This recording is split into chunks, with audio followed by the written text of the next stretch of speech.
That's a Pedro score if ever I heard one.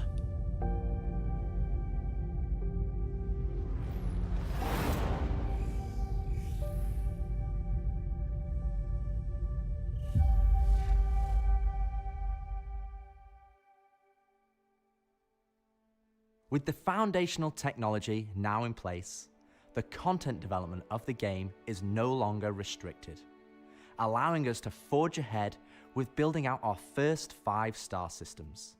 Nyx will see the much-loved Levski landing zone added back to the verse, while also bringing you one of its most iconic landmarks, the Glacian Belt. Here, you'll experience a new combined arms operation that will introduce new factions and new adventures for you to discover. With this edition of our 3rd star system, we're also going to do something that's at the heart of the entire Star Citizen experience, and that is to build it right in front of you. As we have done this year, with the addition of several major locations, such as the Hathor facility or the Lazarus complex, we will continue to unveil new Nyx content throughout the year. It's a slightly different approach to how we deliver Pyro, but we feel this gets the content into your hands sooner and shows our intent as we continue our march towards 1.0. I'm so incredibly proud of the work our teams have done and are continuing to do, and we're excited to have you on this next step of our journey. And as with any journey in Star Citizen, that begins with a little story.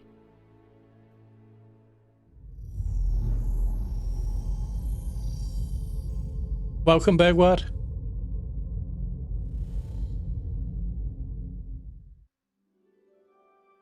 In 2025, we introduced 2 major storylines spanning multiple patches, creating a living backbone for adventure across the universe. The first was Pyro Must Burn. It connected Stanton to Pyro and introduced the Frontier Fighters, who are relentless, brutal, and determined to wipe out any threats that cross them. And with this month's release, you'll now take part in the conclusion to that storyline.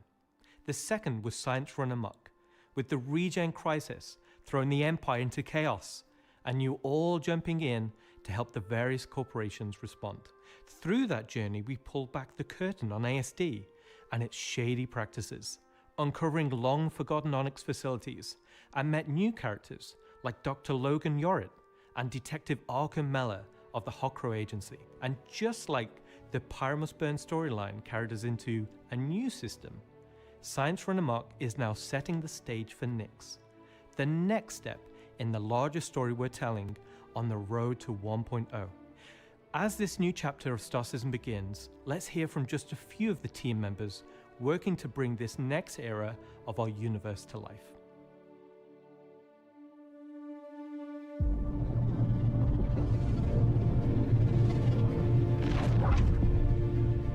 When the Nyx system was first discovered, the United Empire of Earth, the UEE, came out and did scans and kind of found out that the system wasn't really worth settling. The planets were too hard to terraform, the resources were too tough to get, so they opened it up.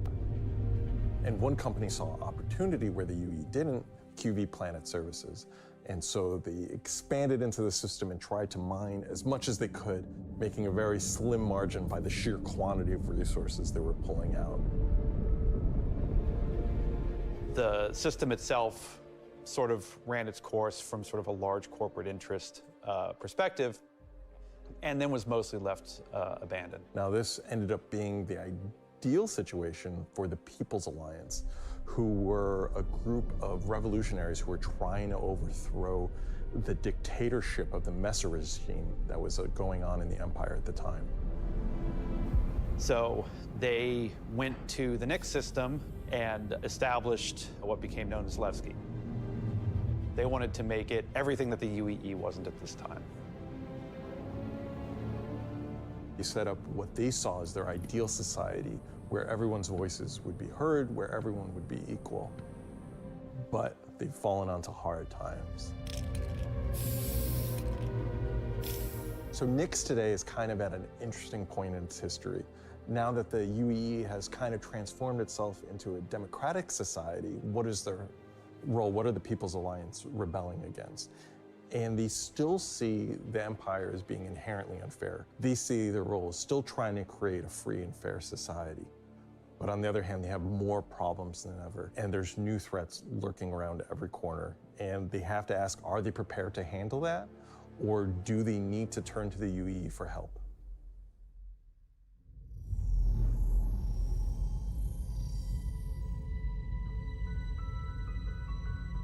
Making a star system is you approach it from kind of two angles in a weird way. What is this system bringing to the gallery? How does this new system plug into it, and what does it bring to the table from a sort of a flavor experience? We want to make sure that whatever it's bringing to the company is unique and has some flair to it. So the Nix system is a remote system where people want to go and live free outside of the pressure and influence of the UEE. It's a remote and rugged system with a lot of hostility coming from the ever-present threat of Vandal. It's kind of like a frontier-esque thing. It's not lawless like Pyro, it's just kind of out there. Pyro's more like a Mad Max wasteland, and Nix is more like Silverado or like Deadwood, right? It's kind of like a smaller scope. The emptiness and the loneliness is the defining factor. You're still going to find gangs, you're still going to find hostile presences, but it's where people go if they want to live off the grid. The People's Alliance is the main peacekeeping force in Nix. They were unhappy with the direction that the empire was going under the Messers. They got out. They said, we're just going to start from scratch, build our own society, but build it the way that we think it needs to be built. They're not perfect. They're just people, but they're doing their best. They want to help keep Nix safe and make it prosper. They are trying to do the best that they can, but are faced with the realities of dealing with people, which is tricky. The Pyro star is quite a warm star. Stanton star is quite neutral. And the Nix is a little bit cooler. The system has its star, and it has this dark, really, really dense gas sort of nebulous cloud. And it has points of light scattered around it, and those points of light in this gas cloud is really, really hazy. So because Nix is bordering Vandal space, it was important that we have a gap in the Nix gas cloud where you could sort of just, in between the clouds, see a piece of the Vandal space. It feels so close that it's even like protruding some red light. The level designers are using it as an actual visual indicator of where to place more dangerous POIs. So if you point your ship in the direction of it, you should find, as we build it out, that you will be in more and more danger. And I think that's really cool. To give more atmosphere, I was testing out adding some sort of space snowflakes, essentially. So when you look towards the sun, you can sort of see that sort of like sparkle. But then when you look away from the sun, you'll see the reflections and sort of like little glints of light. For the jump points in Nix, we'll have 2 on this release. We'll have one from Pyro to Nix and one from Stanton to Nix. It should be going from Nix to Castra, but we're essentially bypassing Castra temporarily. Hey, we want to make sure you can get there any way you want. Galatian Belt is a huge asteroid belt that is in sort of the middle of the system. The Galatian Belt is a combination of a bunch of technologies that we already had. The asteroid fields we use for planetary rings and the gas clouds, and it's combining them to make something completely new that we've just not seen before. It's full of resources that are still left unharvested because it's kind of a tricky spot for mining. It's not the easiest place to go, but that means that there's still a lot of opportunity for independent miners to go out there. So the rocks in Nix are a bit more sharp, like sorts of like icy look, rocky, cliff-like, very different from those in the Pyro and the Stanton. One of the big differences too is all of that extra added movement that just adds a little bit of extra flair. It's also a good hiding spot for people who are trying to elude capture, maybe set up ambushes, that type of stuff. Always feel way more interesting flying in those spaces than just, through empty void. And as we build out the Glacian Belt over the next year, lots of places to put new content. Delamar Looks is a pretty. very large asteroid in the Glacian Belt that QV Planet Services had built a mining base on that got taken over by the People's Alliance and renamed Levski.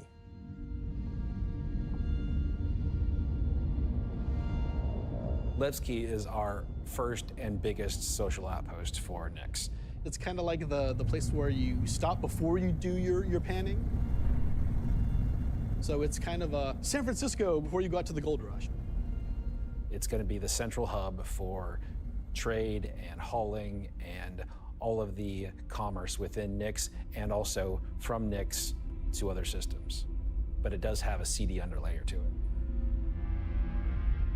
Over the years, you're sort of improving the generation method of those asteroids to culminate towards this specific point to make large, explorable location. Gonna be fun to fly that, isn't it? When you fly towards the Levski, you see this huge gas ring around it. It's scattered small, mid-sized pieces of the asteroids.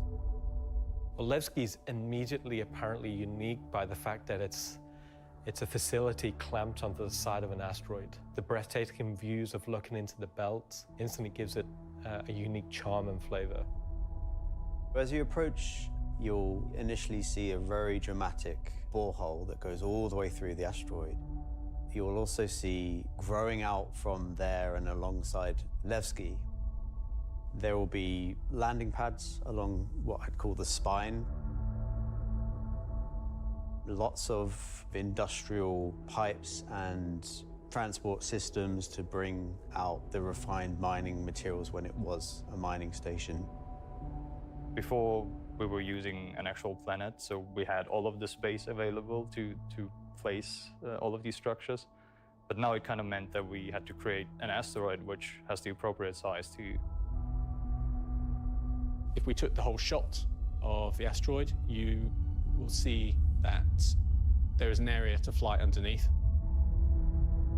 We plan on bringing in hull C gameplay, so this is exterior cargo elevators, so as a team you will be able to load and unload cargo. There's a lot more movement on the exterior, such as the cargo trains going around tracks. That's cool, I like that. It's now going to be fully EVA-able. There will be walkways around the main landing zone to walk on using gravity plates, but you can drift off and kind of go wherever you want. They can explore fully the whole place, which is great.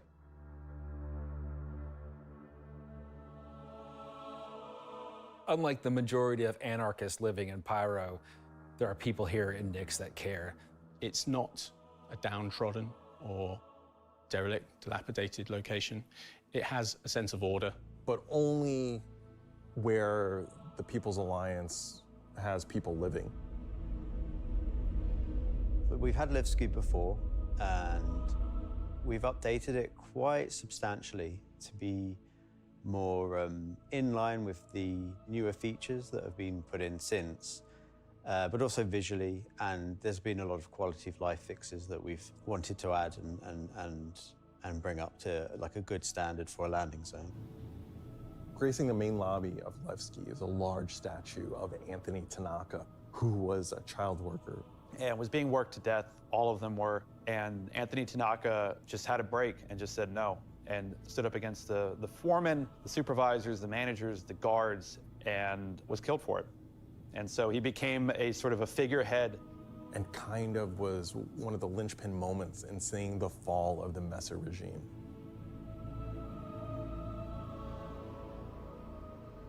So if you take the elevator up to the top deck, you'll see the top view and the cargo area as well. So you can go through the cargo shop. You've got your normal kind of cargo needs. You'll have ability to trade. and buy your tractor beam and other gear that you need. So if you were to die in the Nix system, then one of the places you might come out from is the hospital in Levski, which is called the Mercy Hospital. So Mercy Hospital is just basically, it's a local med station for all the residents of Levski, anybody traveling through the system. Again, they're trying to provide as good medical help for people as they can. When you arrive at the HAB's location, you'll be presented with a lobby, elevator bank, and then you will take that transit to the HAB room. So within that room will be pods. And that's where the original miners would have lived. They're not the nicest, and they're a bit messy, but they're a home for people in Levski. If you head down to the lower view deck, you'll go through into the Grand Barter, which is your main social and commercial area of Levski. This is where you will see market sellers selling their wares. There will be stalls, there will be kind of more embedded shops. And that includes things like Corderies, which is your armor shop, and also conscientious objects, which is for weapons. There's also I do miss one of my Levski. favourite I used to places, like Cafe going there. Zane, which is where you can go down into some of the more rocky depths and grab yourself a drink, and you never know who you meet down there. If you explore a bit more around the Grand Barter, there's other routes around and little side passages. There's another shop that's away from that area called Teachers. Teach's Ship Shop is basically where you would go if you were looking to pick up a used ship, buy some ship parts, fix up your old ship, find some new stuff, sell some scrap. We've closed up Dumpers Depot for Levski, and everything that used to be sold there will now be sold at Teachers. Another new area, as well as the cargo shop that we've added, is the refinery deck for Levski. That's where you can take your processed goods, not just from Levski, but from the rest of the Nix system, and refine and sell those goods there. As a lot of the content in the next coming releases for Nix is going to be mining related. So it's super important that Levski is a really nice hub for mining type of gameplay. So big mining updates for next month. So Get we're yourself really a golem. happy to bring Levski back into the game. It's been gone for quite a few years now. I think it really provided a unique environment of it's run down, but the people who live there love it and are working their hardest to make it a great place to live. This is a location that has a lot of nostalgia for you guys, and we don't want this just to be a re-release. We do want you to go, wow. It's not going to be as complete as Pyro was when it first came out, but it's going to be our first iteration, and you're going to be able to see it grow as we work on it.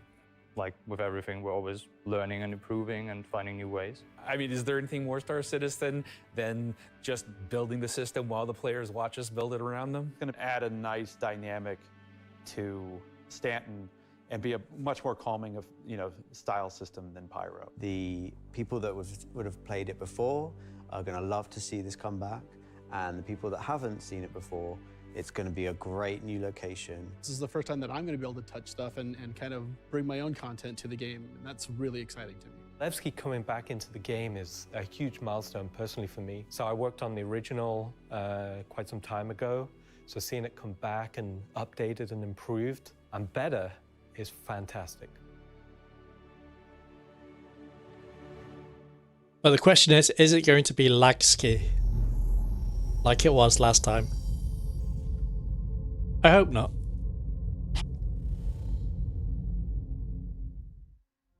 So we've talked about Levski, we've talked about the Glacian Belt, but you're probably asking yourself, what's the new gameplay activity we're going to be doing?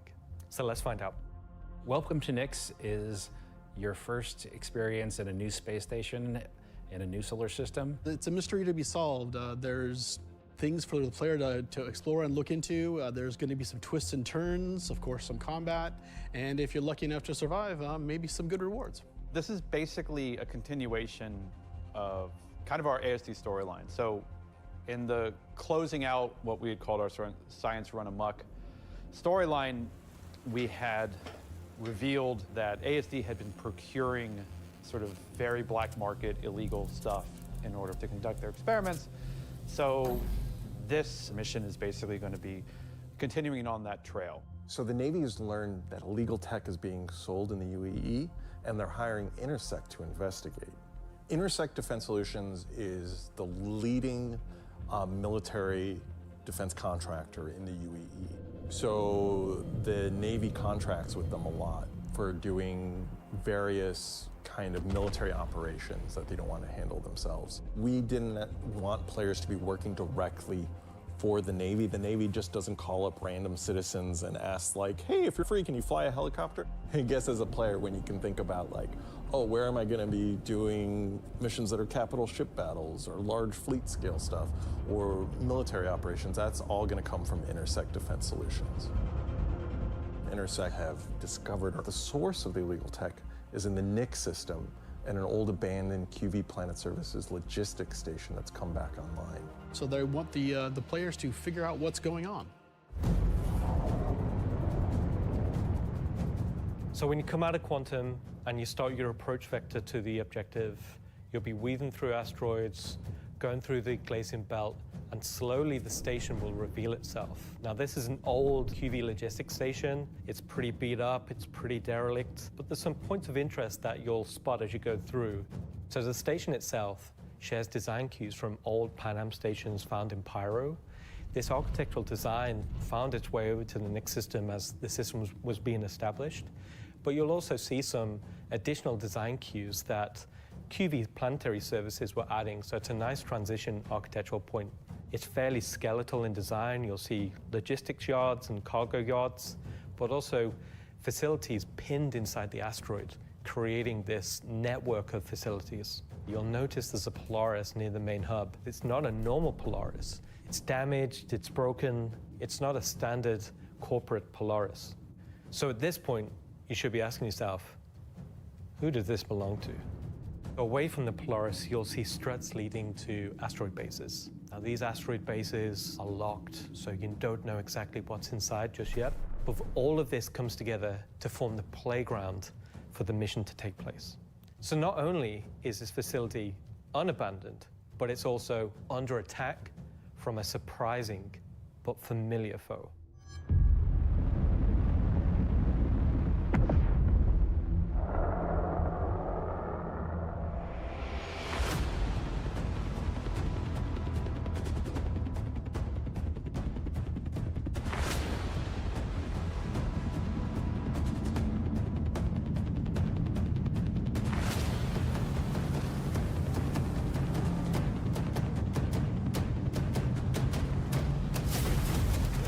First time in the PU, the Vandal.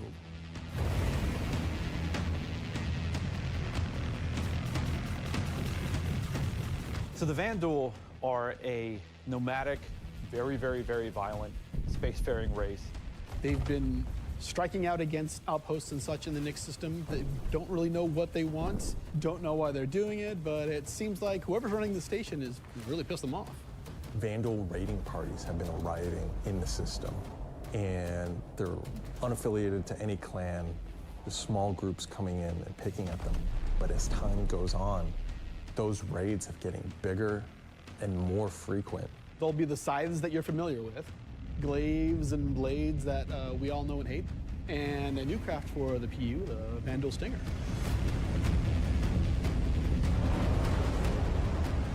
You will be contacted by Stinger's pretty. on arrival asking you for help. So at this point, you have a choice. You can either bug out, mission over, or join the fight. This will be the first time since the PU launched that you'll be able to fight against Vandal aggressor ships. This fight will be intense.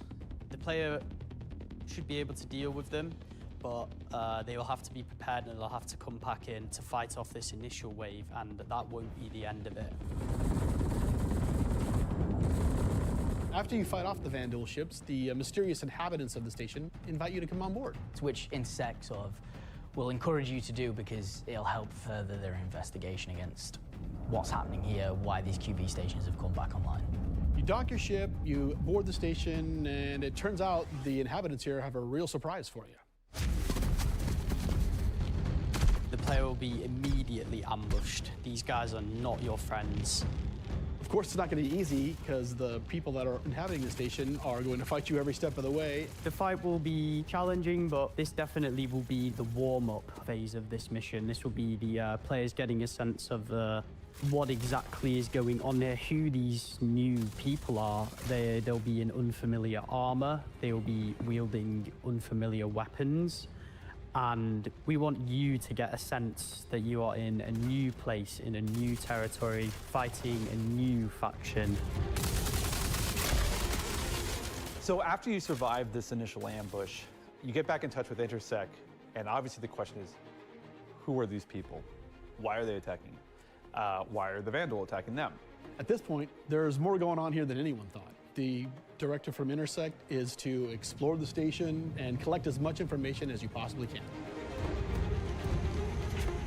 Along the way, you're going to get to explore some new areas. It's not just the space station. There's the disabled capital ship. There's asteroid bases nearby with obvious installations there, other forces that the Vandal have been attacking. There's a debris field. Explore the locations in any order you want and try to find out who these people are and why the Vandal are after them. You'll find new clues. You'll find ways to solve the puzzle of what's going on at the space station and find out what kind of loot they have for you now that you've beat them.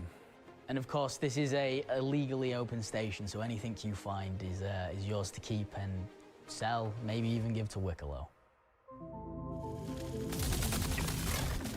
This isn't just a one-time event. This is a permanent sort of mission that we're going to be adding to the game. You can go back and repeat this mission and find ways to do it even better, even faster. There'll be a different story and different flavor. Obviously, we can't have the same thing happen every time. There'll be other missions that Intersec will offer to you based on the evidence that you found.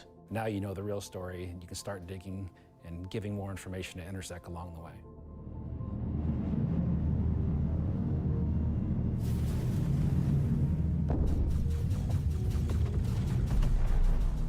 It's a shame they're using the old Vandal ship models when we got newer ones. Cool Vandal ship combat to SC. Players in the PU will now get to face down these awesome ships and get a taste of like we already have it in Arena Commander, where you get to fight the Vandal swarm, and being able to do that in the PU is going to be, I think, a heck of a lot of fun.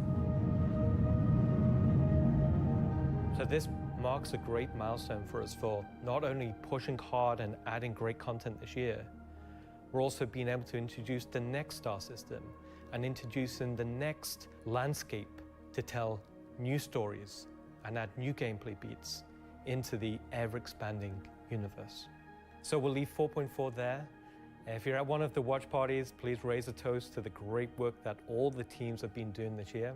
And I'll be right back in just a few minutes to look ahead at some of the things coming in 2026. Hello, everyone, and welcome to the Voyager Bar in beautiful scenic Orizon, where the staff of Cloud Imperium Games Manchester is gathered for their very own Citcon Direct watch party. I want to be there. With the dozens of such events happening at locations around the world, we've gathered today to watch this sneak peek at just a little of what the next year of Star Citizen has in store for everyone. Oh, that was really good, everybody. I'm Jared Huckabee, your host for the festivities and for the show today. And Hi, Jared. Let me tell you, it's not a joke. It's not a gag. Next week, we're hitting our 9th patch in 10 months, and then in November, we're going to finish out the year strong with the long-awaited arrival of the Nix system. And in case you missed it because you were chatting with friends, hi. It's not the lawless wasteland of Pyro many folks have been speculating, but an independent system with its own set of rules and laws and multiple ways to get there. It's an exciting time for everyone at Cloud Imperium Games because, as the architects of our persistent universe said at the start of the show, the foundational tech that we've been building for so many years has now unlocked us to bring more to Star Citizen than ever before as we continue our journey towards 1.0. Now, before we continue with the show, let's get a few housekeeping tasks out of the way. First, we're simulcast on YouTube and Twitch. So if you want the keen communities of Twitch or the 4K ultra high resolution of YouTube, you have your choice. Second, throughout the broadcast today, we want to see and hear what you have to say along the way, and you can tell us on social media by using #CitizenCon. We're I picked the especially YouTube interested so that to I see didn't get any the photos adverts. from those watch parties that are happening across the globe, and we're going to find some way to bring a few of them into the broadcast later in the program. Third, we've also had a citizen contest going for people to create their very own slice of life in the PU videos, and we played the winning entries during our pre-show countdown. The offerings were super varied. The idea was to work with a team to show the life of a miner or a hauler or a bounty hunter or whatever. But one guy just said, I'm gonna make a video about how awesome I am. And I respect that. So shout out Nocturnal Revenant. I don't remember if you were one of the winners getting an L21 Wolf from Kruger for their efforts, but you won the coveted Disco Lando Complete Narcissist Award. Good job. And to all the winners, I'm sure someone will either be in touch with you about your wolves or they'll just show up on your accounts. I really don't know how that process works. Probably would have been good to find out before the show, huh? He's so afraid. Either way, if you missed the pre-show and are curious if you won, you can check the replay after we're done here today. All right. I just realized that my bosses, Chris and Sandy, are sitting in a movie theater watch party in Switzerland right now. A completely captive audience. So real behind the scenes here. This is especially torturous for Chris right now because he's super excited about the next segment we've got coming up. Aren't you, Chris? And you're just sat there right now, forced to watch and listen to anything I say. Do either of you regret that decision so long ago? All right, so I've probably pushed my luck enough. Let's get to the next thing.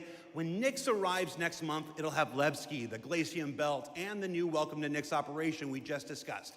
But throughout 2026, we'll also continue to build the star system out with new features and new technologies that will not only set Nyx apart and give it a unique identity from its sibling star systems, but continue to set Star Citizen apart from other video games altogether.